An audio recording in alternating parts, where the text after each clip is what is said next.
Ya chicos, vamos a empezar ya. Me presento, mi nombre es Leonardo Zapata, soy estudiante de medicina de San Fernando, igual que ustedes. Em, Actualmente estoy dirigiendo la ayudantía de cátedra de Fisiología y Fisiopatología de SOSIVAP.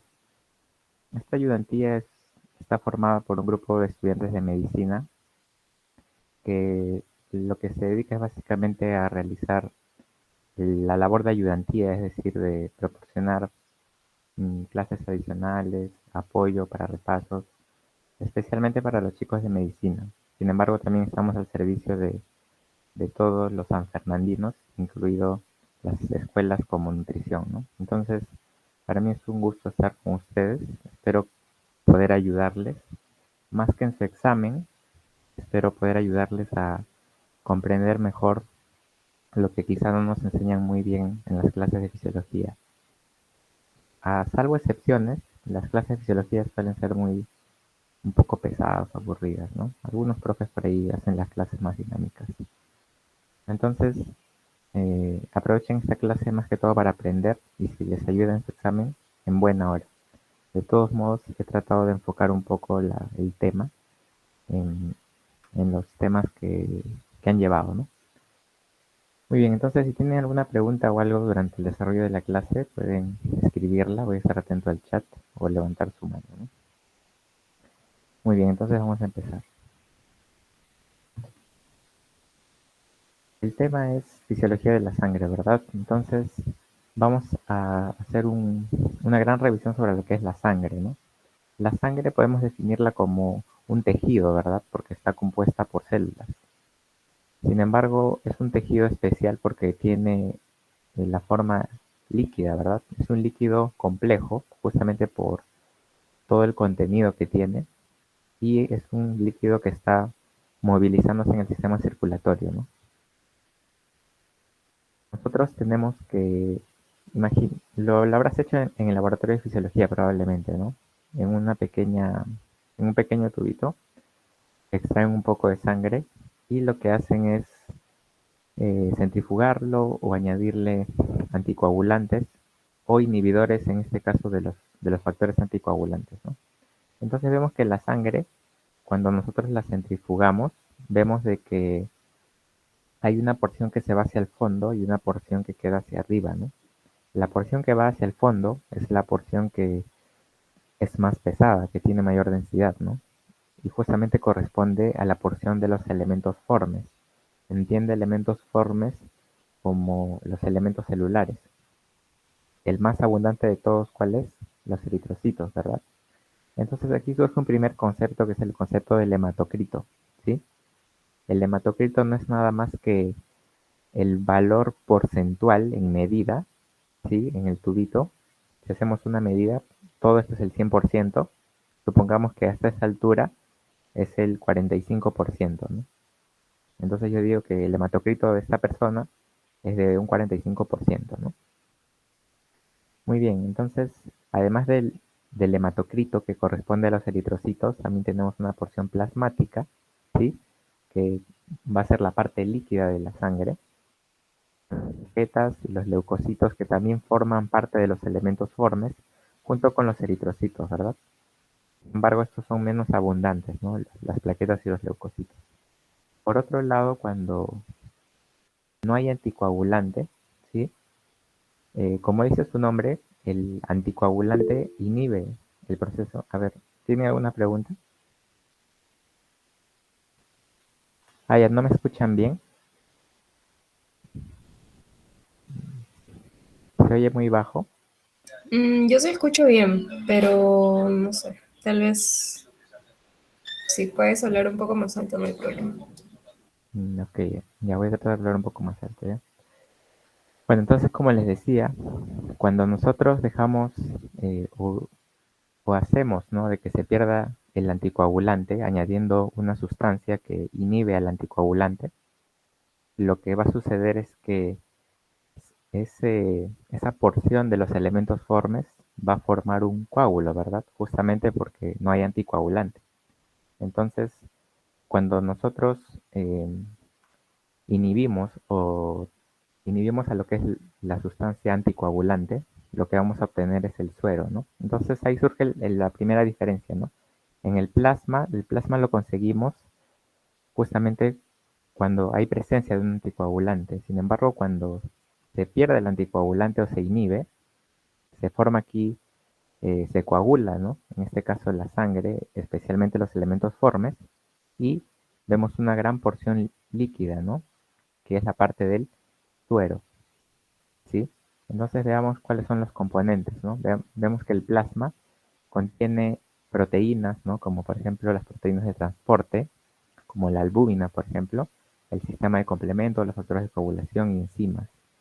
Contiene lípidos, contiene electrolitos, contiene sustancias de desecho, ¿no? Estos términos probablemente los conoces bien porque los estudias a fondo en bioquímica, ¿verdad?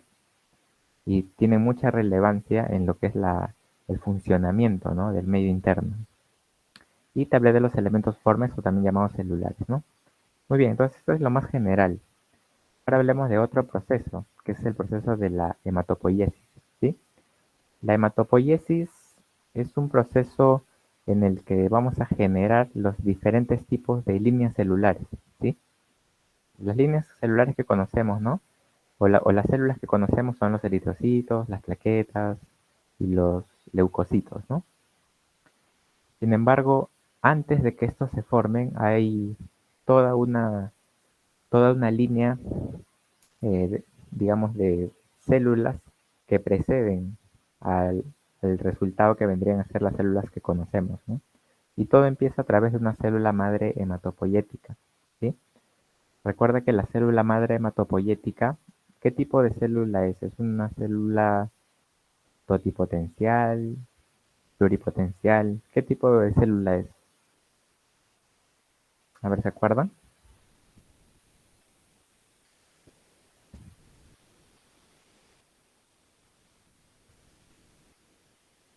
Probablemente les pregunten eso, ¿no? Quizás de los aspectos más relevantes. ¿No se acuerdan? La célula madre hematopoyética es una célula multipotencial, ¿sí, chicos? Es una célula multipotencial.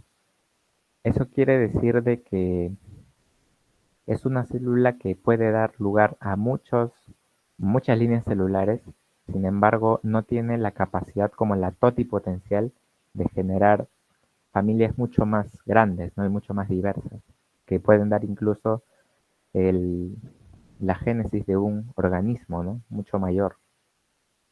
Entonces, la célula madre hematopoyética es una célula multipotencial, ¿sí? Multipotencial. ¿Y de qué capa proviene, te acuerdas? Es del meso, del ecto o del endo. Es multipotencial, ¿ya? No te olvides. Muy bien, es el mesodermo, ¿verdad? Es una célula multipotencial mesodérmica, ¿no? Es lo que debes recordar. Listo. Viene del meso, ¿no? Ya, entonces, a partir de la célula madre hematopoyética se van a formar células progenitoras, ¿no? Tenemos dos grandes líneas, ¿no? Y son las grandes líneas celulares realmente. La línea mieloide y la línea linfoide, ¿sí? Entonces, estudiamos la línea mieloide. La línea mieloide va a dar lugar, en este caso, a unidades formadoras de colonias, ¿no? Que tienen diferentes clasificaciones, ¿sí? Aquí tenemos, en este caso, a lo que es la unidad formadora de colonias, que nos va a dar lugar a, en este caso, a las células progenitoras tanto de los eritrocitos como de las plaquetas, ¿sí? Ahora, ¿de qué depende de que una unidad formadora de colonias se diferencie en un tipo de célula? Va a depender de lo que es, en este caso, los agentes que permiten la diferenciación, ¿no? En este caso pueden ser generalmente interleuquinas o otro tipo de factores diferenciadores, ¿no? Por ejemplo, mira, uno importante aquí es el EPO, ¿no? Que vendría a ser ¿qué cosa? La eritropoyetina, que justamente permite la diferenciación de las unidades formadoras de brotes hacia el eritrocito. En este caso aquí tenemos la TPO, que es la trombopoyetina, que va a dar lugar al megacariocito, ¿no? Acá también le ponen a veces el megacardioblasto, ¿no? El megacardioblasto sería el que da lugar al megacariocito cuando madura, ¿no? Y si te das cuenta, las plaquetas es todo un, todo un grupo de células medio rotas, ¿no? Y es que en realidad el megacardioblasto, al madurar y convertirse en megacariocito, eh, sufre una ruptura. Entonces las plaquetas, en realidad, son, así groseramente, son trozos o pedazos, ¿no? ¿De qué? De un megacariocito, ¿no? Y lo mismo pasa con las células, en este caso, de los leucocitos, ¿no? Sin embargo, vemos de que no todos los leucocitos vienen de líneas linfoides, por si acaso. De la línea mieloide también vienen los eosinófilos, los basófilos, los neutrófilos y los monocitos macrófagos, ¿no? Que vamos a ver después.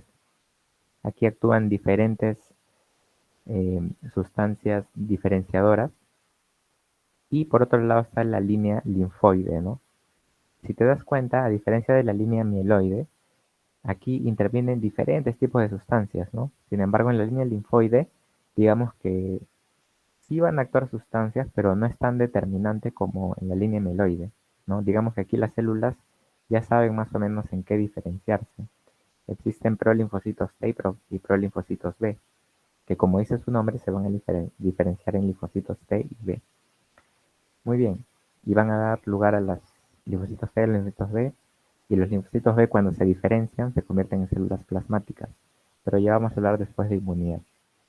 Luego tenemos las etapas, ¿no? La hematopoiesis ocurre desde el inicio de la vida, es decir, desde la etapa embrionaria, que es la etapa prenatal. En el primer trimestre, es decir, cuando nosotros somos todavía embriones, ¿sí? El proceso de hematopoiesis, ¿sí? Ocurre en el saco vitelino, ¿ya? No te olvides. Después pasamos a otros órganos, ¿no? Después, en el segundo trimestre ya van a haber otros órganos que van a permitir el proceso de hematopoiesis. Está el hígado, el vaso, los ganglios linfáticos, ¿no? Lo que te debes acordar es el hígado, ¿no? Y finalmente, en el tercer trimestre, la sangre ya se produce en la médula ósea, ¿no? Y cuando a ti te preguntan en general dónde se produce eh, la sangre, tú respondes en la médula ósea, ¿no? Sin embargo, no siempre fue así. Antes hubieron otros órganos que te permitieron generar los diferentes tipos de células de la sangre. Entonces, en la etapa postnatal o a partir del nacimiento, nosotros vamos a producir eh, las líneas celulares en la médula ósea. Sin embargo, tú sabes bien de que la médula ósea es un componente de los huesos. Sin embargo, no todos los huesos tienen la misma capacidad para producir la hematopoiesis. Entonces, se dice que a partir de los 20 años, ¿sí? Es decir, aquí todos, casi todos tenemos más de 20 años, creo, o estamos por ahí. Eh, a partir de esa edad, ya la hematopoiesis se va a realizar casi exclusivamente en lo que son las vértebras, la pelvis, el esternón y las costillas, ¿no? Es por eso de que cuando a una persona, por ejemplo, se le quiere hacer un frotis de médula ósea, o incluso para los trasplantes de médula ósea, se van a utilizar preferentemente estos huesos, ¿no? Principalmente la pelvis, ¿sí? Si tú has estudiado anato, creo que estás llevando anato, tú sabes que la pelvis o sea, toda la estructura de la pelvis son huesos bastante grandes, ¿no? Y gruesos también. Entonces, la pelvis es un lugar muy importante de la producción de lo que son las líneas celulares, ¿no? Sin embargo, las vértebras también son muy relevantes para ello. Muy bien. Entonces ahora hablemos de la eritropoiesis, que es específicamente el proceso en el que se van a formar los eritrocitos. Tenemos aquí las unidades formadoras de brotes, ¿verdad? Esta es una unidad formadora de brotes, pero de los eritrocitos. Entonces, a través de la eritropoyetina, ¿sí? Que es una hormona. ¿Dónde se produce la eritropoyetina, chicos? ¿Recuerdan? A ver, para que no se duerman. Vamos a interactuar un poco. Muy bien, en el riñón, ¿no? ¿Y saben en qué células?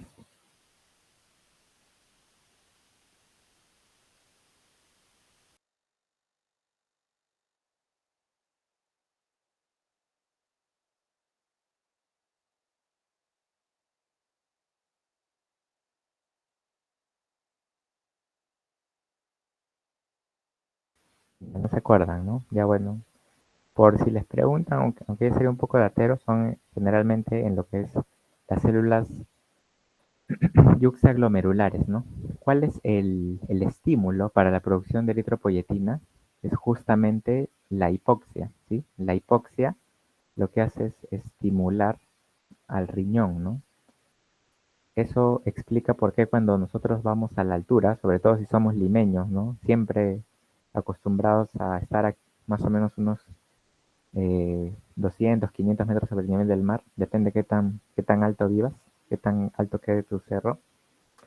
Nosotros cuando vamos a la altura, sobre todo a los 3000 metros, empezamos a tener cambios fisiológicos. Entre ellos, justamente el aumento de la eritropoyetina y por lo tanto el aumento de los niveles de eritrocitos, ¿no? Y con ello de hemoglobina también.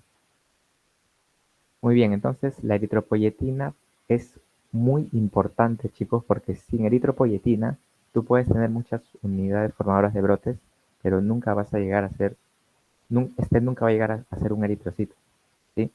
La eritropoyetina permite la diferenciación a un proeritroblasto, ¿sí? Y bueno, aquí está lo que te expliqué, ¿no? El riñón responde a la hipoxia, ¿sí? Y lo que hace es producir mayor eritropoyetina. Con qué finalidad? La hipoxia se entiende como que nos falta oxígeno, ¿verdad? Entonces, ante esa necesidad, el organismo responde aumentando los niveles de hemoglobina con la intención de poder captar más oxígeno, ¿no? Y así poder equilibrar o tratar de salir de ese estado de hipoxia. Entonces, a través del proeritroblasto va a haber también una diferenciación, ¿no? Va a haber un eritroblasto basófilo, que luego va a ser un eritroblasto policromático, más que todo porque cuando se hace el estudio a nivel histológico, toman esa tinción, ¿no? Entonces, del eritroblasto basófilo pasa al policromático, y si te das cuenta, en todas estas células hay núcleo, ¿no? El núcleo va haciéndose más grandes o más pequeños, pero ahí está el núcleo, ¿no? Sin embargo, cuando llegamos al eritroblasto ortocromático, aquí también hay organelas, ¿no? Como por ejemplo las mitocondrias, etcétera, etcétera, ¿no? Y para acá está el núcleo. Si te das cuenta, aquí el núcleo como que se está yendo hacia un polo, ¿no? Al polo inferior en este caso. Sin embargo, cuando a medida que madura el eritroblasto ortocromático, este pierde el núcleo, ¿no? Pierde el núcleo y entonces a este eritroblasto ortocromático que ha perdido el núcleo, nosotros le llamamos reticulocito, ¿sí? Y si te das cuenta, solamente persisten algunas organelas. Entonces entenderemos de que el eritrocito no tiene núcleo, ¿no? Porque vemos que sus progenitores ya perdieron el núcleo. ¿Qué más debes recordar de que el reticulocito es una forma joven de un eritrocito, ¿sí? Es el antecesor del eritrocito, el cual es una célula muy particular porque no tiene ni organelas, tampoco tiene núcleo, ¿no? Entonces la pregunta sería, si no hay mitocondrias, ¿cómo es que el eritrocito sobrevive, no? ¿Qué tipo de, qué tipo de reacción bioquímica predomina en el eritrocito para que éste sobreviva, ¿no? Para darle energía. A ver, ustedes que están llevando bioquímica,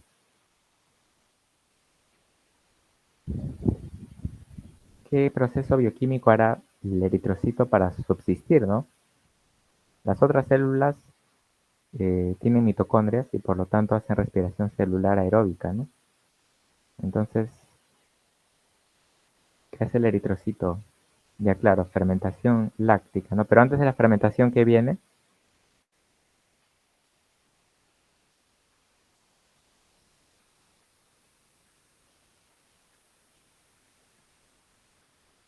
Claro, muy bien, la glucólisis, ¿no? La glucólisis.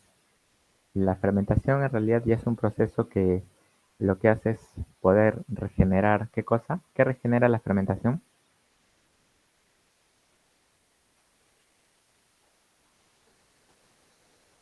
Pero ustedes están llevando bioca. Los nutricionistas son recontra, Son recontra campos en Bioca. Yo conozco algunos, son muy buenos. Porque en realidad toda su labor, todos los alimentos y todo su proceso se explica a través de reacciones bioquímicas. Claro, el NADH no es, bueno, sí, en realidad es el NAD, ¿no? Porque acuérdate de que el NADH ya es el producto de la glucólisis. Sin embargo, el NAD, ¿no? El NAD como tal es lo que permite de que en este caso se pueda regenerar la glucólisis, ¿no? Si imagínate que todos los NAD están ocupados por hidrógeno, entonces ¿quién va a recibir a los hidrogeniones, ¿no?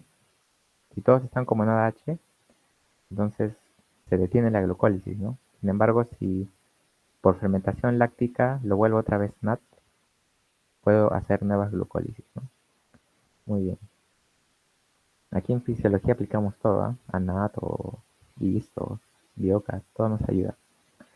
Muy bien, entonces entenderás que el eritrocito es una célula que requiere mucho, es muy sensible a la glucosa, ¿no? No es como las otras que pueden hacer una respiración celular aeróbica y digamos pueden incluso almacenar energía, ¿no? En grandes cantidades.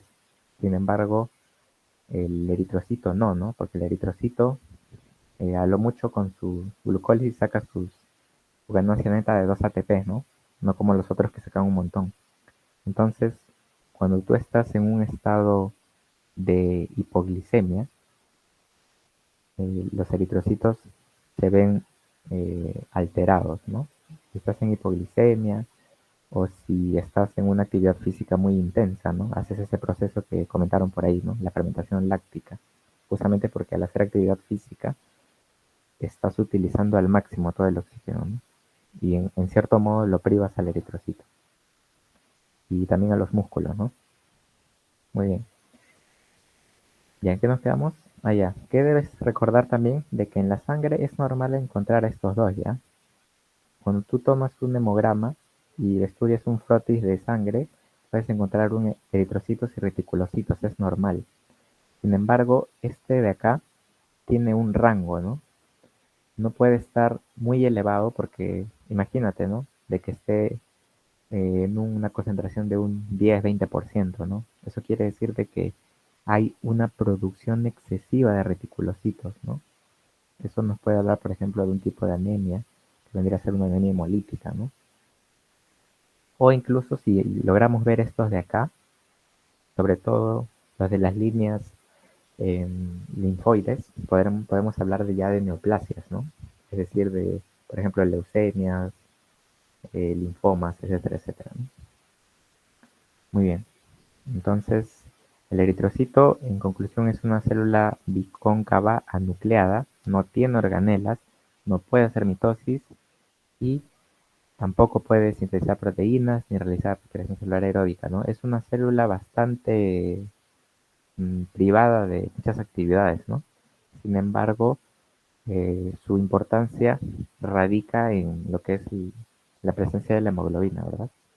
Entonces, ¿cómo se hace el eritrocito? Transporta oxígeno, también transporta CO2 por si acá, y funciona como tampón o buffer, ¿no? Es decir, como un agente que me permite regular el pH de la sangre.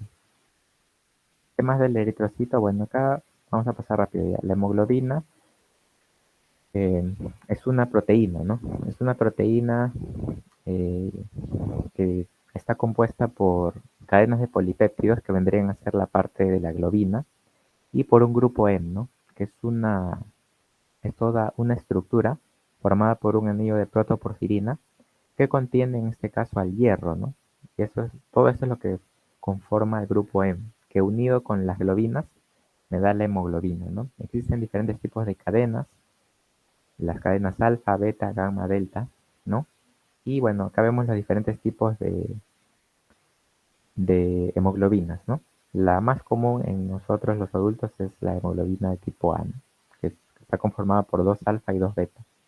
Está la hemoglobina fetal, sobre todo en lo que son los fetos, valga la redundancia, o los neonatos. Y eh, vamos a ver de que dependiendo del tipo de cadenas se forman, ¿no? Los tipos de hemoglobina. Muy bien, esto pasamos rápido. Lo otro es la saturación, ¿ya? ¿Qué entendemos por saturación de hemoglobina? Entendemos como saturación el grado de ocupación de la hemoglobina por el oxígeno. Esto de acá ya lo habrás revisado cuando has hecho eh, respiratorio, ¿no? Pero lo que quiero que recuerdes de esto es lo siguiente. Nosotros, para transportar el oxígeno, ¿sí? Tenemos generalmente dos vías, ¿no? Una vía a través de lo que es el plasma y con plasma me refiero específicamente a la parte líquida y por otro lado a la hemoglobina, ¿no? Entonces aquí estudiamos la capacidad de unión del oxígeno por la hemoglobina. Nos dice de que aproximadamente 1,35 mililitros de oxígeno puede capturar 1 gramo de hemoglobina, ¿no? Entonces entenderemos de que si una persona normal, por así decirlo, un adulto normal, tiene 15 de hemoglobina, ¿no? Vamos a tener de que esta capacidad de unión, si lo saturamos al máximo, hacemos una multiplicación y nos sale de que el contenido de oxígeno unido a la hemoglobina es de aproximadamente 20,25 mililitros por decilitro, ¿no? Este valor es el oxígeno que está unido a la hemoglobina. ¿Cuál es el otro valor? Bueno, ahí está lo de la saturación, ¿no? La fórmula. Ya no la voy a revisar porque ya la has hecho en respiratorio, pero lo que quería que te acuerdes de esto es que existe un oxígeno que está unido a la hemoglobina, ¿no? Sin embargo, también existe un oxígeno que está disuelto en el plasma, ¿no? Entonces la suma de ambos me da el contenido arterial de oxígeno. Recuerda de que a esto le sumo lo que es lo que está disuelto en plasma, ¿no? En este caso el coeficiente de solubilidad en el caso de lo que es el oxígeno en el plasma es de 0,0063, ¿no? No, son dos ceros nomás. A esto lo multiplicamos por la presión de oxígeno, que es de aproximadamente 100 milímetros de mercurio, ¿no? Y eso es lo que nos sale 0,3. Y si te das cuenta, el aporte del plasma es casi nulo, ¿no? Entonces, lo que realmente importa para el transporte de oxígeno es la hemoglobina. Es por eso de que la anemia es una enfermedad potencialmente mortal cuando la hemoglobina disminuye, por ejemplo, hasta menos de 7, ¿no? Y es una anemia severa. Es por eso de que la anemia es una enfermedad que se trata, ¿no? Se trata de forma inmediata y si en este caso es una anemia severa, ¿qué es lo que se hace, chicos? Cuando hay una anemia severa, ¿qué hace un médico? O, bueno, todo profesional de la salud lo sabe, ¿no? ¿Qué hace? ¿Qué hacemos cuando viene un paciente con una anemia muy severa, ¿no? En el momento. Ponte, viene con hemoglobina de 4, ¿no? ¿Una transfusión? Ajá, muy bien, una transfusión, ¿no? Unos podrían decir, ya bueno, si no tiene hemoglobina no tiene oxígeno, ¿no? Entonces, vamos, no sé, pues alguien podría plantear la solución genial de intubar al paciente, ¿no? Y darle oxígeno darle oxígeno a grandes flujos. Sin embargo, la pregunta es, ¿a dónde se va a unir el oxígeno, no? En el plasma no puede superar esta capacidad. Por más que tú le metas presiones altas de oxígeno, no puede superar esto en el plasma, ¿no? Entonces la solución, más que dar oxígeno, es reponer la hemoglobina, ¿no? ¿Y cómo lo hacemos? Poniendo paquetes globulares, ¿no? Muy bien. Entonces no te olvides de este contenido en la hemoglobina y en el plasma. Muy bien. Eh, ya hablamos de eritrocitos, ahora vamos a hablar de leucocitos, la parte inmunitaria. ¿Tienen alguna pregunta de la parte eritrocitaria?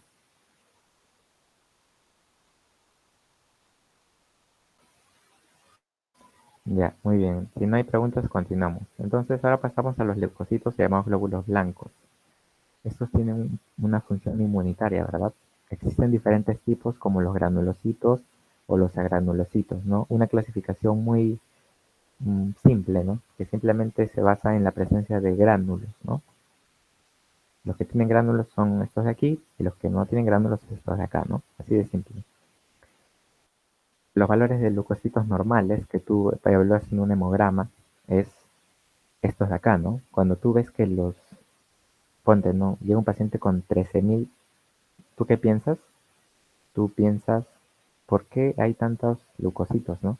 Probablemente este paciente esté haciendo un proceso infeccioso, ¿no? Es lo primero que pensamos nosotros. Y si está muy bajo, a veces también puede ser por procesos infecciosos, pero a veces también es por daño en lo que es en la médula ósea, ¿no? Inclusive también los niveles muy altos, como por ejemplo 25.000, ¿no? De leucocitos ya, o sea, para un proceso infeccioso es muy grande, ¿no? Esto ya más parece neoplásico, ¿no? Entre todos los leucocitos vamos a ver de que los neutrófilos son los más abundantes y los linfocitos, monocitos, hasta los basófilos, que suelen ser los más escasos. ¿Pueden apagar su micro, porfa? Ok, gracias. Listo, ¿no? Entonces, estos son los valores normales, ¿no? Que evaluamos nosotros en un hemograma. Ahora, los leucocitos, como sabemos, son células sanguíneas con una función inmune, ¿verdad? La función inmune está determinada por diferentes órganos, ¿no? Tenemos órganos primarios en los que se van a originar, desarrollar y madurar, y los secundarios en los que se van a activar. Entonces, los primarios tenemos a la médula ósea, que es donde sucede lo que es la hematopoiesis, en donde se producen eritrocitos, plaquetas y también glóbulos blancos, ¿verdad? Por otro lado, el proceso de maduración de los linfocitos T ocurre en el timo, ¿no? Cuando somos niños, ¿no? Especialmente cuando somos niños. Entonces, los órganos linfoides primarios lo único que hacen es darnos una disponibilidad de células sanguíneas, ¿no? Sin embargo, estas células sanguíneas con función inmune no van a funcionar hasta que sean activados. ¿Cómo se activan? Principalmente en los órganos linfoides secundarios, ¿no? Ahí en los órganos linfoides secundarios se activan los linfocitos T y B y también en lo que son los adenoides, las amígdalas y las placas de Peyer, ¿no? Que son órganos que están distribuidos en todo el organismo, ¿verdad? Muy bien, ¿cómo se activan? Se activan porque cuando ingresa un patógeno, ¿no? Este patógeno puede ser una bacteria, un virus, un hongo, etcétera, etcétera, es capturado por otra gran célula, ¿no? Que podría ser un macrófago. Cuando lo captura, lo fagocita y al fagocitarlo va a expresar el antígeno, ¿no? Entendemos antígeno como esa molécula capaz de estimular una respuesta inmune. Ponte que el macrófago va a exponer esta puntita de acá, ¿no? Entonces esta puntita de acá la va a llevar hacia los órganos linfoides secundarios y les va a decir, ¿saben qué? Miren lo que me encontré, ¿no? Me encontré esto de acá. Entonces, al encontrarse esto, lo que van a hacer los órganos linfoides secundarios es activar a los linfocitos T y B para dirigirse contra aquellas células que contengan, a, en este caso, al antígeno presentado, ¿no? Acuérdate que las bacterias, por ejemplo, son células. Entonces, los linfocitos T o B, cada vez que se den cuenta de que está presente ese antígeno, van a ir a eliminar, en este caso, a la bacteria o inclusive a la célula infectada, ¿no? Muy bien. Entonces hablemos de los dos grandes sistemas, ¿no? El sistema inmune innato y el adaptativo. En el innato, como dice su nombre, es un conjunto de células que tienen una acción rápida, pero además es una acción inespecífica, ¿no? Ante un agente extraño. Es la primera línea, ¿no? Este conjunto de células responden simplemente al percibir un agente extraño. ¿Cuáles son los elementos? Hay elementos celulares y elementos humorales, ¿no? Aquí está toda una gran lista y los humorales vendrían a ser más que todo la liberación de sustancias, ¿no? De sustancias que podrían ser proteínas, por ejemplo. como las citocinas, complementos y las defensinas, ¿no? Todos son proteínas. Muy bien, ¿cómo funciona el sistema innato, chicos? El sistema inmune innato funciona de la siguiente manera. Tiene diferentes mecanismos, pero yo te lo voy a explicar así muy general, ¿ya? Porque es lo que deben llevarse realmente. Puede ser a través de la exocitosis, es decir, a través de la liberación de gránulos, o a través de la liberación de toxinas, o a través de la liberación de histamina, ¿no? Por ejemplo, cuando nos invade un parásito, comes algo por ahí, de pronto ingresa un Ascaris lumbricoides, por ejemplo. No sé si ustedes llevan micro, supongo que sí, ¿no? Micro y parásito llevan, supongo. Eh, Cuando ingresa, los que en este caso van contra estos parásitos son los eosinófilos. Lo que hacen es justamente liberar toxinas hacia las paredes de estos parásitos, ¿no? Los mastocitos, sobre todo cuando hay un agente alérgico, ¿no? Este es un mecanismo primitivo, pero es un mecanismo muy, pero muy potente, ¿sí? En realidad a veces es suficiente, ¿no? Para acabar con lo que es el agente nocivo. Recordemos, chicos, que nosotros vivimos en un ambiente contaminado, ¿no? Tú comes con la mano sucia, y sí, por más que no quieras, a veces agarras tu celular y estás comiendo algo, ¿no? Y tu celular tiene una gran carga bacteriana. Sin embargo, ¿por qué no paras todo el tiempo eh, con una infección del tubo digestivo? Es porque a pesar de que no tengas buenos hábitos eh, de higiene a veces, el sistema inmunológico responde rápidamente ante los agentes extraños y prácticamente a veces ni lo percibes, ¿no? A menos de que ya sea muy grave y ya pues, ¿no? Ahí sí te vas a dar cuenta. El otro mecanismo es la endocitosis, es decir, vamos a fagocitar. Aquí te presenta un macrófago, que es una célula grande, que presenta múltiples receptores, entre ellos el TLR, ¿no? Que son los famosos Toll-like receptors, que vamos a ver cómo funcionan. Aquí tenemos una bacteria, acá. Esta bacteria va a ser fagocitada a través de una vesícula. El macrófago, al detectar, ¿no?, que es un agente extraño, lo fagocita.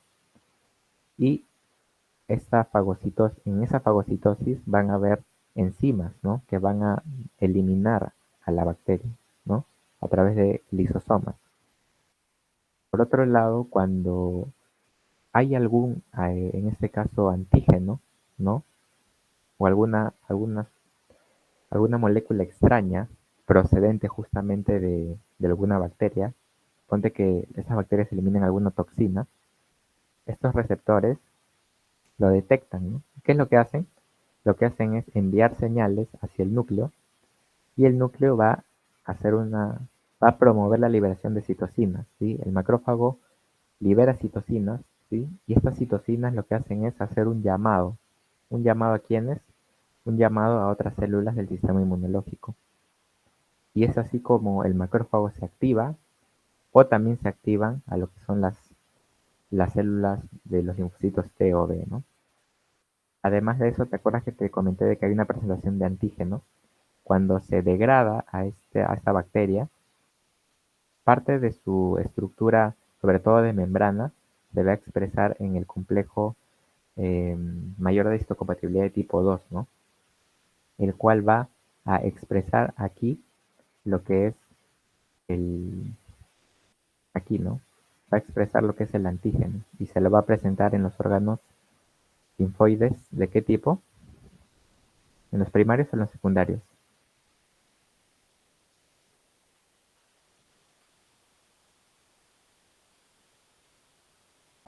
¿Se acuerdan o no?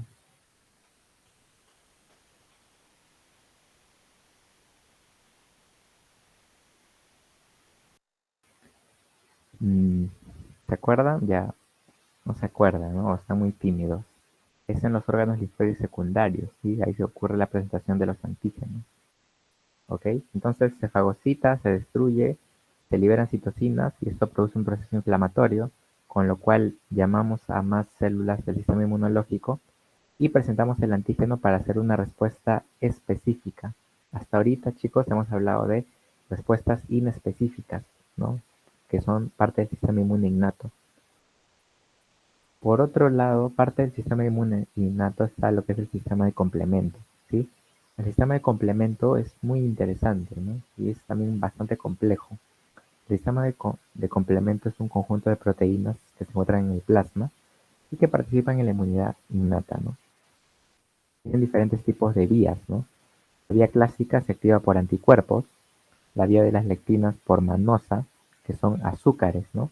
Que pueden expresar las bacterias, por ejemplo, o la vía alternativa, ¿no? Que se activa directamente por un patógeno, ¿no? Por la superficie de un patógeno.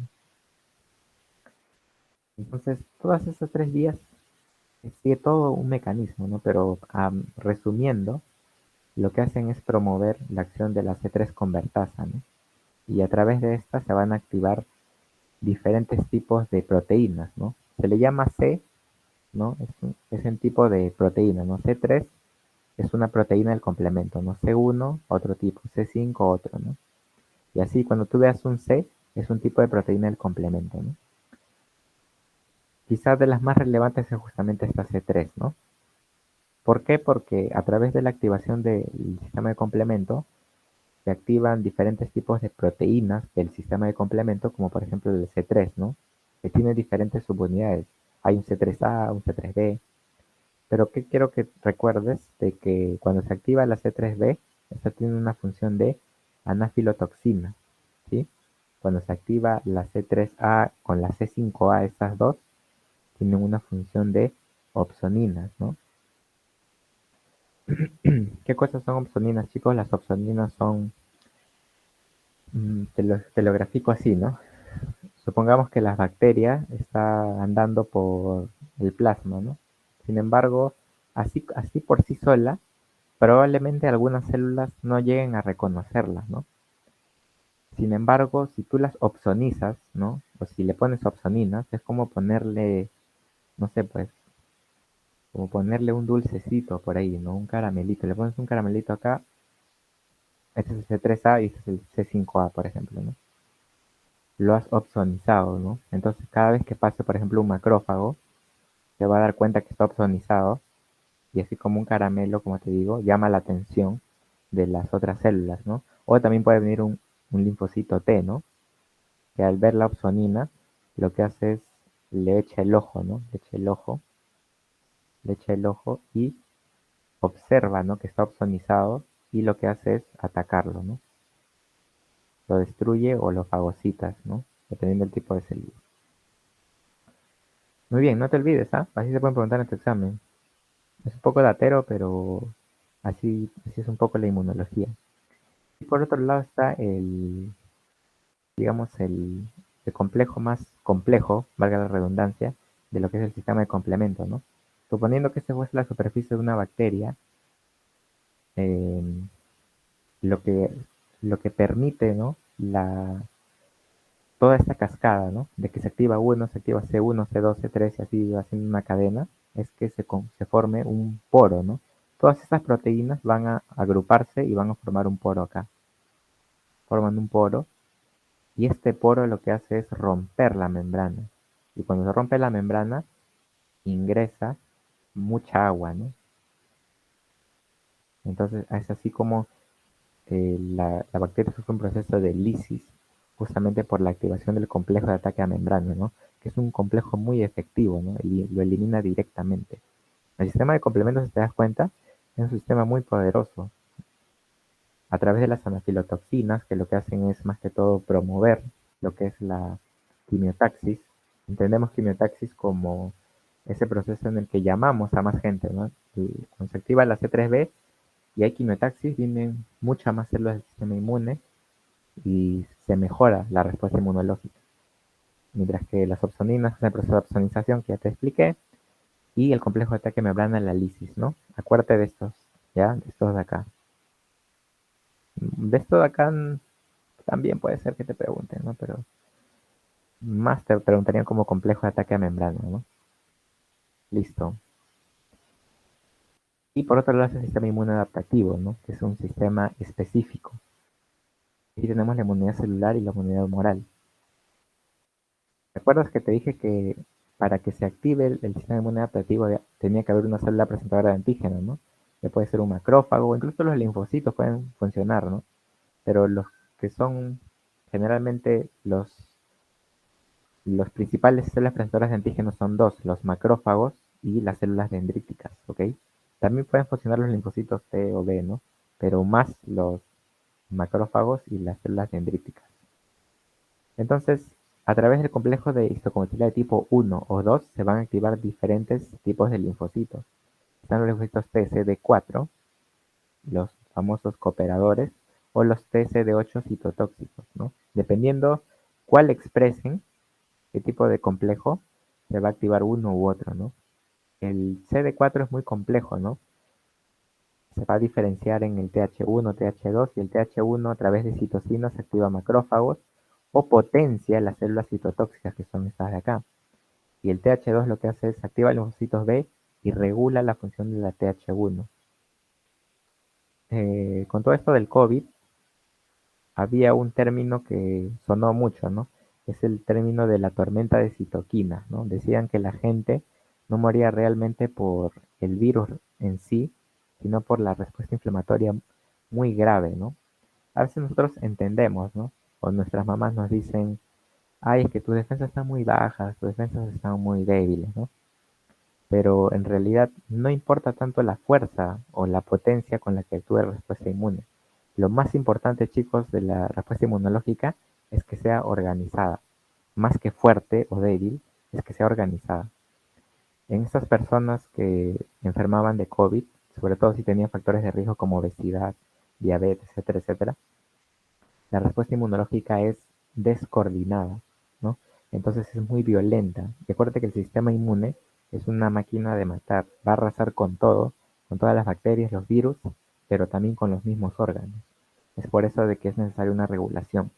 El sistema inmune ideal no es el más fuerte, sino es el más organizado.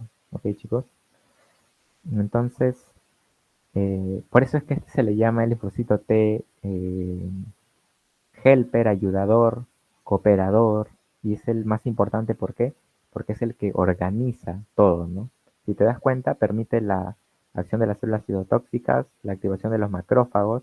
Cuando los macrófagos se activan, también son muy fuertes, son muy potentes para neutralizar a los agentes extraños. Y por otro lado, con los linfocitos B, ¿no? Si te das cuenta, este de acá es muy importante. Es por eso que en las personas con VIH, ¿qué es lo que pierden generalmente? Los linfocitos TCD4, ¿no? Entonces, estas personas eh, van a llegar a la inmunosupresión si es que no reciben su tratamiento del Targa, ¿no? Su tratamiento para mm, detener el avance del VIH, ¿no? Si la persona avanza, ¿no? Llega a la fase de SIDA, ¿no? La cual se caracteriza. ¿Cómo tú sabes que un paciente está en SIDA o cómo se hace el diagnóstico generalmente? Yo reviso el conteo de CD4, ¿no? Cuando mi CD4 está menor a 200, entonces yo ya más o menos veo que este paciente ya está en fase SIDA, ¿no? Es por eso que estos pacientes se chequean sus niveles de CD4. ¿Y por qué es tan importante el CD4? Ya te dije, ¿no? Es el que organiza todo. Sin CD4, por más que tengas macrófagos, por más que funcione el sistema inmune innato, por más que funcione los citotóxicos, tu respuesta no va a ser la adecuada, ¿no? Y te vas a morir por una infección generalmente. Luego están los efectos T citotóxicos que destruyen células infectadas y también los reservorios, ¿no? Como te digo, estos no solamente eliminan bacterias, sino que ponte que aquí hay una célula infectada por el virus del COVID, por ejemplo, ¿no? Esto es un reservorio, ¿no? De aquí se va a liberar muchas réplicas del virus. Entonces lo que hace el citotóxico es lo elimina, ¿no? Acaba con todo, ¿no? Es una célula específicamente para la eliminación de microorganismos o de otras células. Por otro lado está la inmunidad humoral, ¿no? Los microorganismos pueden estimular la acción de los linfocitos B, pero no solamente esto, sino también los TH2, ¿no? Entonces los linfocitos B, al ser activados, se transforman en una célula plasmática, la cual libera anticuerpos que tienen grandes cantidades de funciones. Lo que hacen, cuando un anticuerpo se libera y se posa, por ejemplo, en una bacteria, la puede neutralizar, ¿no? así simplemente al posarse, ¿no? O al unirse a los receptores. La opsonización que ya te expliqué qué es, la activación del complemento. ¿Te acuerdas que había una vía? ¿Qué vía era la que se activaba por anticuerpos, te acuerdas?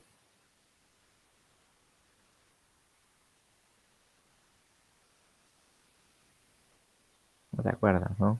Es la vía clásica, ¿no? La vía clásica es activada por anticuerpos.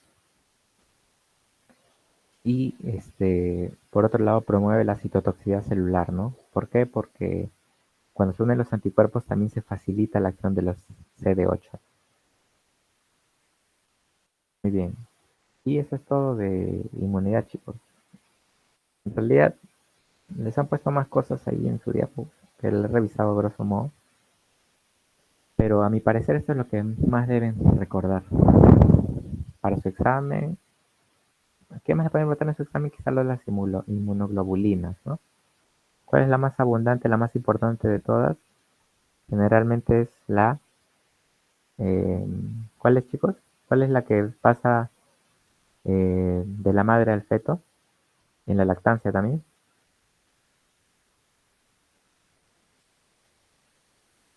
Y la más abundante de todas, ¿cuál es? La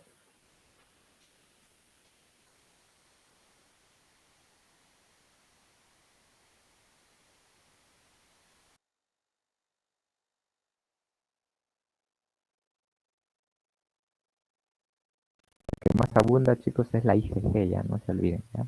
Es esa que es quizá de las inmunoglobulinas la más importante, ¿no? Porque para empezar es la más abundante y por otro lado también interviene en lo que es eh, la protección en este caso, de los recién nacidos, ¿no? Incluso desde la etapa de feto, ¿no? Luego también les iba a explicar lo de inmunidad pasiva, inmunidad activa, pero después me acordé que eso nos enseñan en la academia, ¿no? Entonces, ya dije, ¿para qué? No, los chicos ya deben saber. Así que ya ustedes mismos son, si les preguntan de activa artificial, pasiva natural, ¿no? Ya se van a acordar. Y luego entramos a la parte más, está más complicada, en que en realidad no es tan complicado si te detienes un poquito a analizar, ¿no? La parte de hemostasia. Con esto vamos a terminar. Antes de eso, ¿tienen alguna pregunta de lo anteriormente explicado?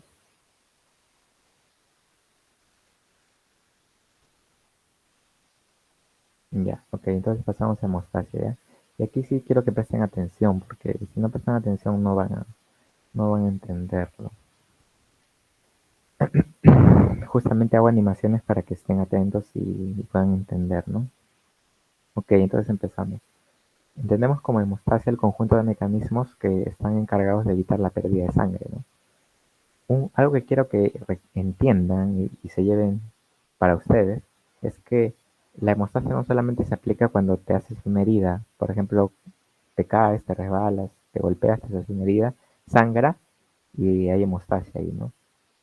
La hemostasia, chicos, ocurre incluso cuando dormimos, ¿no? ¿Por qué? Porque así como existen lesiones a nivel anatómico, histológico, también hay eh, lesiones que ocurren a nivel más que todo histológico, ¿no? Por ejemplo, los vasos sanguíneos, ya sea por una infección o por el mismo rozamiento, eh, por ejemplo, en un paciente hipertenso, etcétera, etcétera, eh, los vasos sanguíneos, chicos, suelen lesionarse, ¿no? Por ejemplo, acá se lesiona y tú no te das cuenta, ¿no? ¿Y por qué no te das cuenta? Porque al toque tu cuerpo repara ese daño, ¿no? Es por eso de que una persona que tiene muy pocas plaquetas, así de la nada tú ves que empieza a presentar moretones, presenta equimosis o incluso puede presentar hasta un accidente cerebrovascular, ¿no? Y, y- y no es que no se haya cuidado, que sea un hipertenso, que coma mucha grasa, no es nada de eso, ¿no? Simplemente de que se rompió algún vaso y como no hay plaquetas, no hizo hemostasia, ¿no? Es por eso de que cuando llega un paciente con plaquetas muy bajas es una emergencia, ¿no? Que hay que atender inmediatamente, ¿no? Para evitar eh, alguna complicación, ¿no? Entonces, en conclusión, la hemostasia ocurre en todo momento, ¿sí? No solamente cuando estás herida. Entonces, en la hemostasia, el protagonista son las plaquetas, ¿no? Que es como te había explicado antes, son fragmentos del citoplasma del megacariocito, ¿no? Que es una, una célula que proviene del megacarioplasto, ¿no? A lo mejor dicho es lo mismo, solamente que ha madurado, ¿no? ¿Cuánto es el tiempo de vida de una plaqueta? Es aproximadamente 10 días, ¿no? No sé cuánto le habrá puesto el profe, a veces lo ponen de 7 a 14, pero yo te lo pongo en 10 porque es el promedio, ¿no? 7 a 14 días. Mira, las plaquetas tienen gránulos, ¿sí? Tienen gránulos alfa y gránulos densos, ¿no? Mira, aquí en el grano alfa hay el factor de von Willebrand, fibrinógeno y el factor 5. Hay ATP, serotonina y calcio, ¿no? Muy importante el calcio. Muy bien, no te olvides, ¿ya? Te voy a preguntar después. ¿Qué más? Los factores de coagulación, ¿no? Los factores de coagulación son proteínas, ¿ya chicos? Y estas proteínas se forman o se sintetizan en el hígado. Tenemos dos tipos de factores, los procoagulantes y los anticoagulantes. Los procoagulantes son todos esos que vemos aquí, ¿sí? ¿Te das cuenta? Hay un montón de factores, ¿no?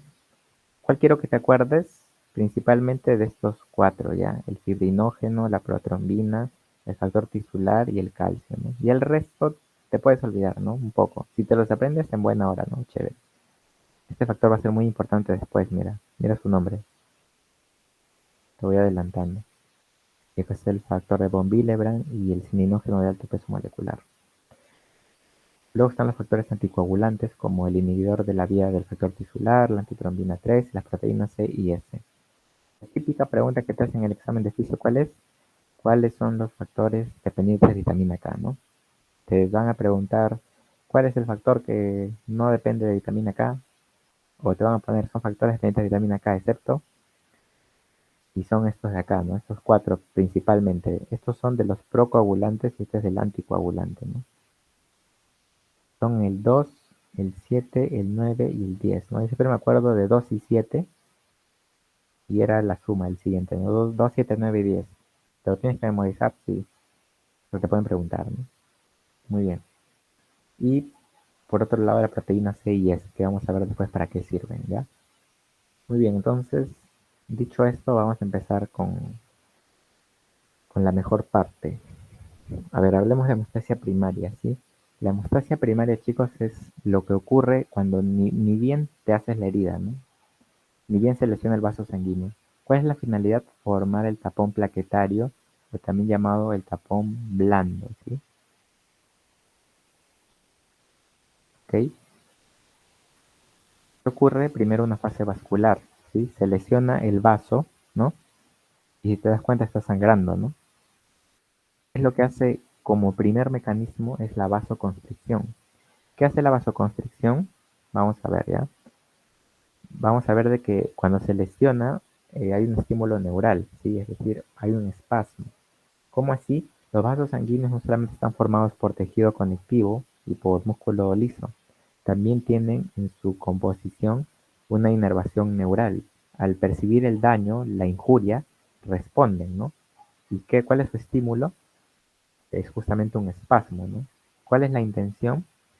También se libera endotelina, que es un factor vasoconstrictor. ¿Qué es lo que hace esto? Lo que hace es hacer que haya una vasoconstricción, ¿no? ¿Qué cosa permite la vasoconstricción? En primer lugar, de que, mira, este espacio de acá sea más pequeño, ¿no? Por lo tanto, el flujo sanguíneo es menor y la pérdida de sangre es menor, ¿no? Y además, como está el músculo liso contraído y está todo más juntito, permite de que las plaquetas se puedan acumular mejor en las paredes de los vasos, ¿no? Para así formar el tapón plaquetario. Esto ocurre en la fase vascular. Después está la fase plaquetaria, ¿sí? Atento, mira, en la fase plaquetaria, aquí está el subendotelio, ¿no? Que vendría a ser esa porción que ha sido dañada, ¿no? El endotelio es lo que recubre al subendotelio, ¿no? Sin embargo, cuando se daña por algún tipo de hemorragia, algún daño, queda expuesta el subendotelio. El subendotelio tiene proteínas, ¿no? Como el colágeno, por ejemplo. Y este, vamos a ver algo así. El factor de von Willebrand, cuando sucede el daño, se va a unir, ¿no?, al subendotelio. El factor de von Willebrand está circulando, ¿vea? Está circulando en los vasos sanguíneos. Hay una concentración pequeña pero importante para la fase plaquetaria. Entonces, mira, el factor de von Willebrand se une al subendotelio. ¿Y qué es lo siguiente? La plaqueta que vemos aquí, que tiene una forma circular, se va a unir al factor de von Willebrand a través de ¿qué? De la glucoproteína 1b. No te olvides, ¿ya? El que permite la unión de la plaqueta con el factor de von Willebrand, ¿cuál es? Se pueden preguntar, la glucoproteína 1b, ¿sí? Y mira, tiene una forma circular, pero cuando se unen, este proceso se llama adhesión plaquetaria, ¿ya? ¿Qué es la adhesión plaquetaria? Es justamente el proceso en el que las plaquetas se van a unir hacia la zona lesionada, ¿sí? El proceso en el que se une, solamente este proceso se llama adhesión, ¿no? Se adhiere. ¿Y quién promueve la adhesión plaquetaria? Justamente la glucoproteína 1b, ¿ok? ¿Qué más sigue? Luego se activa, mira, esta plaqueta que estaba circular ahora está en forma como que de estrella, ¿no? Se ha activado. Y cuando se activa empieza a expresar algunos, eh, empieza a expresar algunos tipos de receptores o de glucoproteínas, ¿no? Como esta, por ejemplo, la glucoproteína 2b3a, ¿sí? ¿Para qué sirve la 2b3a? Sirve para, ya, cuando se activa, ocurre una desgranulación, ¿ya? Es decir, al activarse, ¿te acuerdas que habían gránulos? Ya, esos gránulos se van a liberar en la activación, ¿no? Y se va a liberar todo esto, factor de von Willebrand, ADP, calcio, tromboxano 2, fibrinógeno, factor 5, 8, etcétera, etcétera, ¿no? Chicos, ¿se acuerdan en qué gránulo estaba el factor de von Willebrand? ¿En qué tipo de gránulos? A ver, para que no se duerman.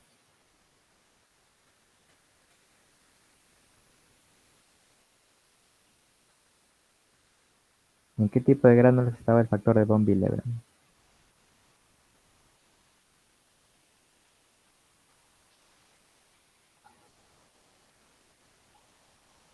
Ya están ahí, se quedaron dormidos ya. Es en los gránulos alfa, sí chicos, en los gránulos alfa. Y bien, entonces, mira lo que ha pasado aquí. Lo que ha pasado aquí, acá, es que otra plaqueta que también se ha activado se ha unido a otra plaqueta. ¿A través de qué? De la glucoproteína 2b3a, ¿no? Entonces, si te preguntan cuál es la glucoproteína que permite la unión entre plaquetas, es justamente la 2b3a. No te confundas con la 1b. La 1b es con el factor de von Willebrand. Mira, aquí hay un puente, ¿no? ¿Quién hace este puente? Lo puse de rojo también, el fibrinógeno, ¿sí? Cuando hay unión entre plaquetas por medio de la glucoproteína 2b3a, hay un puente formado ¿por quién? Por el fibrinógeno, ¿ok?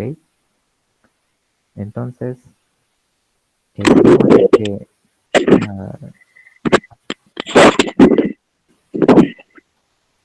a ver, apaguen sus micros, porfa. Mm, ya, a ver. Entonces, les había comentado de que gracias a la presencia de la glucoproteína 2b3a, eh, y gracias al proceso de activación se van a empezar a unir las plaquetas entre sí, ¿no? Además, mira, a través de la activación se liberó más factor de von Willebrand, ¿no? Entonces, si ya había un poco de factor von Willebrand, con la degranulación se va a liberar mucho más factor de von Willebrand, ¿no? Y al liberarse más factor de von Willebrand, hay mayor adhesión de plaquetas, ¿no? Y luego ocurre lo que es la agregación plaquetaria o la formación del tapón blando, ¿no? A este proceso en el que se han unido, esto se le llama agregación plaquetaria, ¿sí, chicos? Se están agregando, se están juntando, ¿no?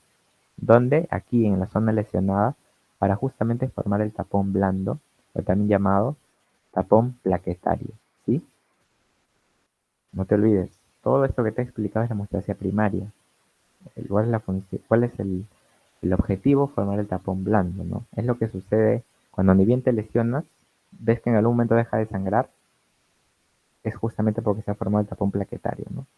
Sin embargo, la historia no termina aquí, la historia continúa, ¿no? Y quizá aquí viene la parte un poco más complicada, ¿no? Que como te digo, no es tan complicada realmente, pero tienes que tratar de tomarle un poco la lógica, ¿no? Y seguir los pasos, ¿no? A ver, atento, ¿ya? Mira, eh, tenemos primero la vía extrínseca, ¿sí? ¿Por qué se le llama extrínseca, chicos? Se le llama extrínseca porque ocurre con factores que están, o mejor dicho, la activación ocurre por un factor que está fuera del plasma, ¿no?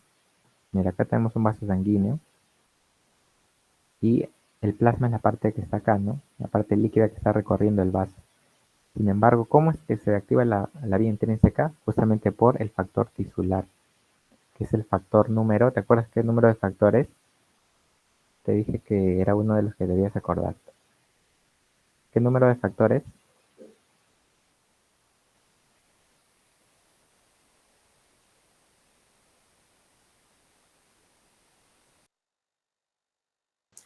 Muy bien, ¿no? Es el factor número 3, ¿no? Es el factor número 3, el factor tisular. Entonces, mira, ¿qué es lo que pasa con el factor tisular? El factor tisular, chicos, mira, este es un endotelio normal, ¿ya? Este es un endotelio normal. Todo esto es un vaso, es la pared del vaso sanguíneo. Ya, esta es la pared del vaso sanguíneo. Esta pared, cuando se injuria, se expone el subendotelio, ¿no? Y de lo que era así, ahora pasa a ser bien delgadito, ¿no? Pero aquí en el subendotelio está el factor tisular, ¿sí? Cuando está el endotelio normal, está cubierto el factor tisular, ¿no? Lo está recubriendo el endotelio.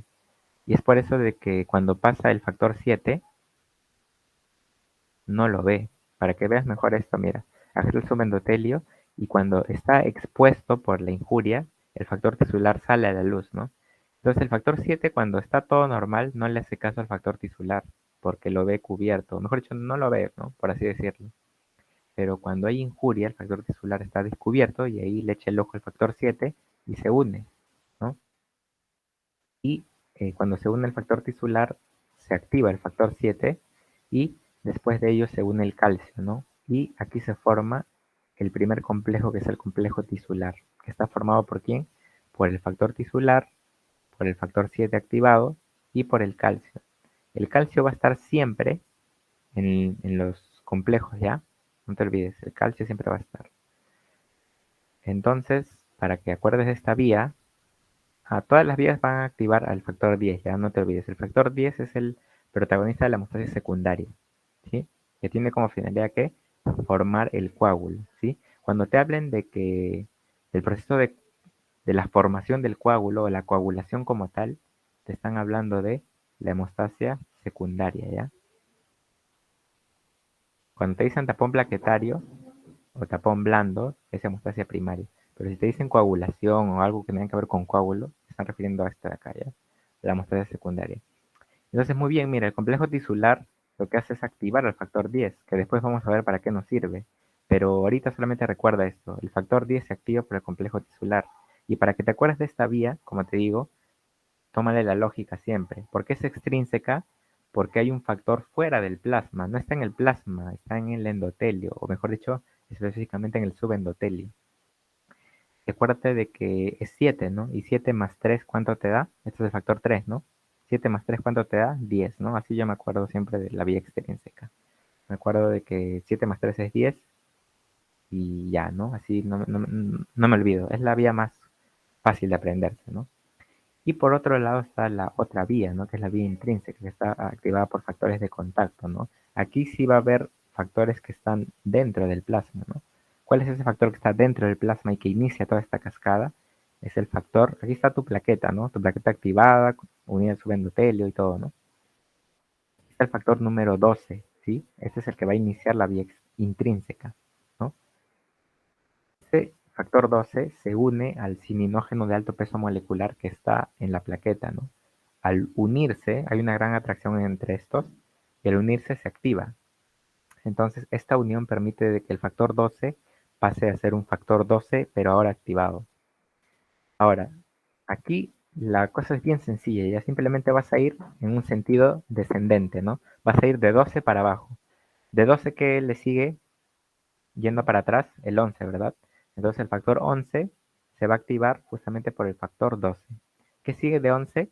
Sigue el 10, ¿no? Pero acuérdate que el 10 es el protagonista, él no se mete en ninguna vía realmente, ¿no? Entonces al 10 no lo cuentes porque el 10 está en otras, ¿no?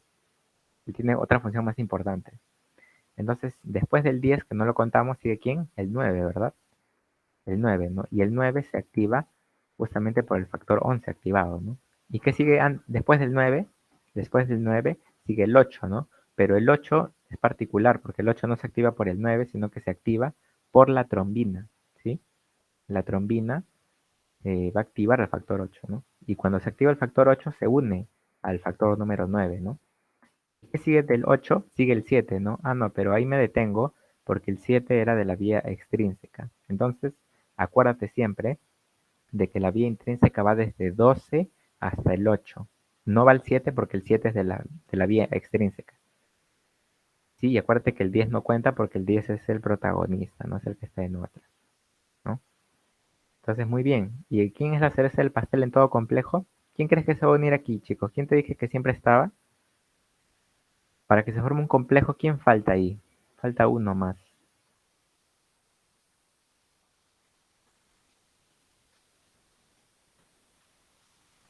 ¿Quién crees que falta ahí en ese complejo?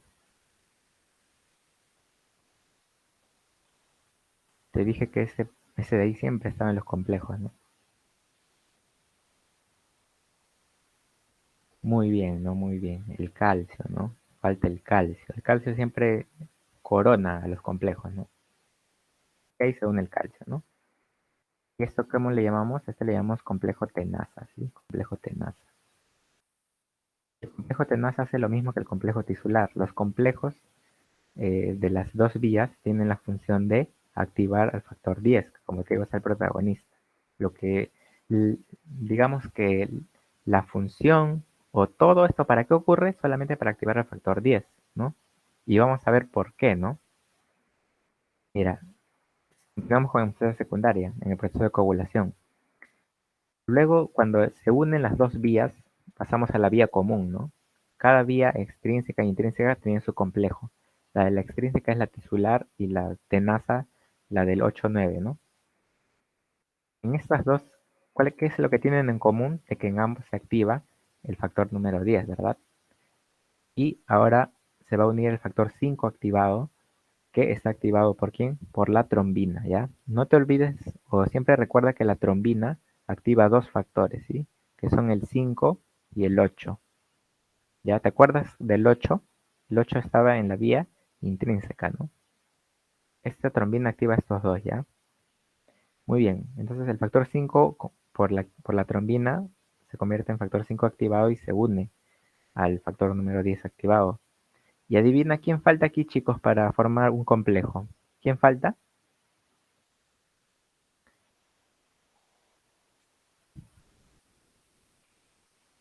¿Quién falta para formar un complejo?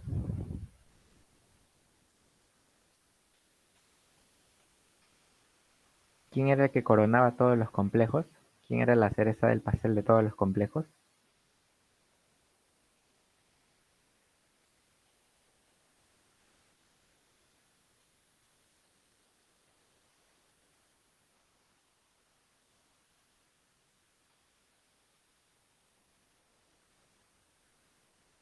Bueno, ya, el calcio, ¿no? No te olvides, es el calcio. ¿Están ahí, chicos, o ya se durmieron? Esto de acá es el complejo protrombinasa, ¿ya? Como dice su nombre, lo que hace es activar a la trombina, por eso se llama protrombinasa. Hace que la protrombina se convierta en trombina, y es la misma que está acá, mira, es la misma trombina de acá, es la misma que activaba el 5 y el 8. Entonces, si te das cuenta, la trombina se autogenera indirectamente, ¿no? A través de la activación del factor 8 y el factor 5. Ahora, aquí hay algo particular, ya a veces nos dicen también de que en el complejo protrombinasa en realidad hay cuatro, ¿no? ¿Por qué? Porque a veces le suman el FP3, ¿no? ¿Qué es el FP3? Es el factor plaquetario número 3. No te confundas con, con el factor tisular, ¿ah? Ese es otro. El factor tisular es el factor número 3 de la coagulación. pero este de acá es el factor plaquetario número 3, es otro, ¿ya? Te lo pueden poner, ¿ya? Por eso aquí vamos a poner que hay 4, ¿ya? Que se une uno más, que es el FP3, ¿ya? Factor plaquetario número 3. Listo, entonces el complejo protrombinasa permite la formación de la trombina, que no es nada más que la protrombina, pero activada, ¿no? Y la trombina, ¿para qué nos sirve? Para hacer que el fibrinógeno se convierta ahora en fibrina. Y mira, ¿te acuerdas de que estos de acá estaban unidos por fibrina? Perdón, este es el fibrinógeno, ¿no? El de rojito. Pero ahora con todo este proceso de la hemostasia secundaria, ahora el fibrinógeno se convierte en fibrina, ¿no? Y mira lo que va a pasar, mira lo que va a pasar aquí, atento. Lo que ha pasado es que se ha convertido en fibrina, ¿no? En fibrina estable. Si te das cuenta es mucho más grueso, mucho más estable, ¿no? Entonces, esa fibrina estable ahora se va a polimerizar. Mira, si te das cuenta, están unidos por nuevos enlaces, ¿no? Que son los polímeros de fibrina que se forman por la acción del factor 13 activado, ¿no? Muy bien. El factor 13 activado permite la polimerización. Y es así como de lo que estaba antes, mira, de esta línea rojita, ahora es una fibra inestable y encima polimerizada. En esta etapa se ha culminado lo que es el proceso de coagulación, ¿no? La fibrina estable, ¿no? La formación del coágulo de fibrina, ¿no? Entonces, cuando te hablan de coagulación, ya sabes, te hablan de la hemostasia secundaria, ¿no? Y ocurre justamente ¿por qué? Porque el fibrinógeno se convierte en fibrina y además de eso se forman los polímeros de fibrina, ¿no? Muy bien. ¿Tienes alguna pregunta? ¿Quieres que repasemos otra vez las vías? ¿O te quedó claro todo?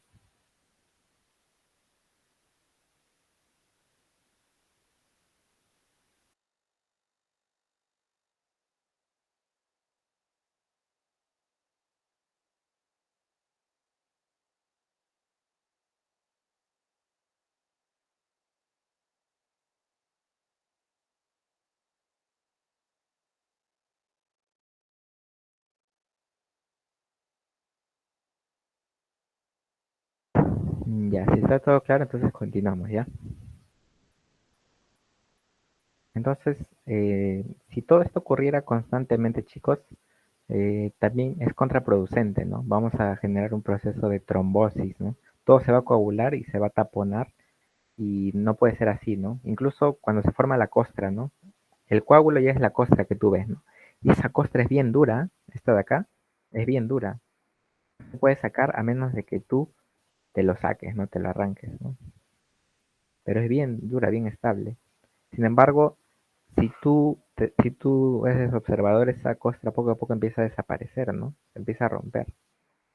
Entonces, la hemostasia se controla de las siguientes maneras. Factores paracrinos, ¿no?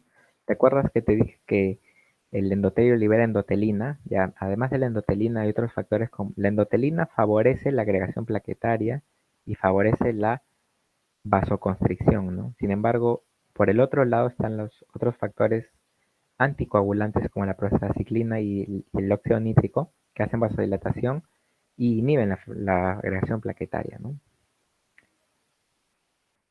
Por otro lado están los factores anticoagulantes, ¿sí? No te olvides de que estamos hablando de conceptos diferentes. Agregación plaquetaria, ¿qué cosa es, chicos? Es cuando se adhieren, ¿no? Se adhiere la célula y se empiezan a unir todas las plaquetas, se, todas se juntan y hacen el tapón blando, ¿no? Aquí estamos hablando de agregación plaquetaria, pero en anticoagulación ya no estamos hablando de esto, sino estamos hablando de todas las cascadas de la hemostasia secundaria, ¿te acuerdas? Y aquí, mira, se van a inhibir al factor número 7, la antitrombina al factor 10 y el factor de la trombina, la trombomodulina que inhibe a la trombina directamente, y la proteína C que va a inhibir al factor 5 y al factor 8. Ahora, la proteína C no actúa sola, tiene que unirse un cofactor. Este cofactor es la proteína S, ¿no? Las dos andan juntas para poder hacer su acción. Como te digo, son conceptos diferentes. Uno es agregación plaquetaria y uno es anticoagulación. Y eso es importante porque en medicina, cuando nosotros queremos, por ejemplo, damos algunos fármacos, hay fármacos que son antiagregantes plaquetarios, fármacos que son anticoagulantes y también hay fármacos fibrinolíticos, ¿no? Entonces, Es por eso que estudiamos todo esto, ¿no? No es simplemente para lucirnos por ahí, ¿no? Sino es para aplicarlo, ¿no? Entonces la fibrinólisis ya es la degradación de la fibrina que ya se formó, ¿no? Aquí inhibimos la degradación plaquetaria, aquí la coagulación, pero aquí ya sucedió la coagulación, entonces ahora vamos a eliminar a la fibrina, ¿no? Que encima se ha polimerizado, ¿no? ¿Quién hace esto? La plasmina, ¿no? Que no es nada más que el plasminógeno activado. Sin embargo, aquí hay factores que activan el plasminógeno y hay otros factores inhibidores del plasminógeno, ¿no? Estos van a interactuar para regular todo este proceso y también estos de acá lo que hacen es o bien activar al plasminógeno o bien inhibirlo para que se quede como plasminógeno. Pero la alfa-2 antiplasmina actúa directamente, ¿no? Activa directamente inhibiendo la plasmina que ya se formó, ¿no? Entonces tenemos aquí la fibrina estable, hay toda una red aquí y cuando la plasmina entra en acción, lo que sucede es de que esta red se convierte ahora en productos de degradación de fibrina, ¿no? Es así como nuestro organismo favorece la ruptura de esa fibrina estable, ¿no? Que sucede ya cuando el tejido se ha reparado, ¿no? Y hay un nuevo tejido, entonces hay que romper ahora a la fibrina estable, ¿no? Muy bien, chicos. Y para terminar, solamente algunas pruebas, ¿no? Que les podrían preguntar, ¿no? El tiempo de sangría, el tiempo de Duke es el tiempo en el que se forma el tapón blando, ¿no?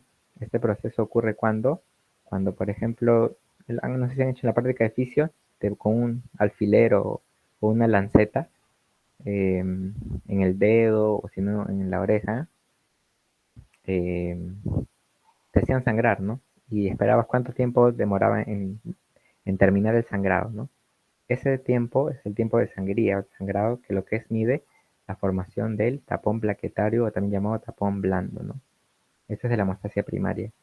Y por otro lado está el tiempo de coagulación de Lee White, que es el tiempo en el que ya se forma el coágulo, ¿no? El de la hemostasia secundaria, que dura entre 5 a 10 minutos. Luego está el tiempo de protrombina, que lo que hace es medir la formación del coágulo por la vía extrínseca y la del tiempo de tromboplastina parcial activado, que es el de la formación de la vía intrínseca, ¿no? Muy bien, chicos. Esto de acá les pueden preguntar, sí, pero en especial este de acá, creo, el tiempo de sangría. ¿Ok? Muy bien. Y listo, chicos. Eso es todo por mi parte. ¿Tienen alguna pregunta?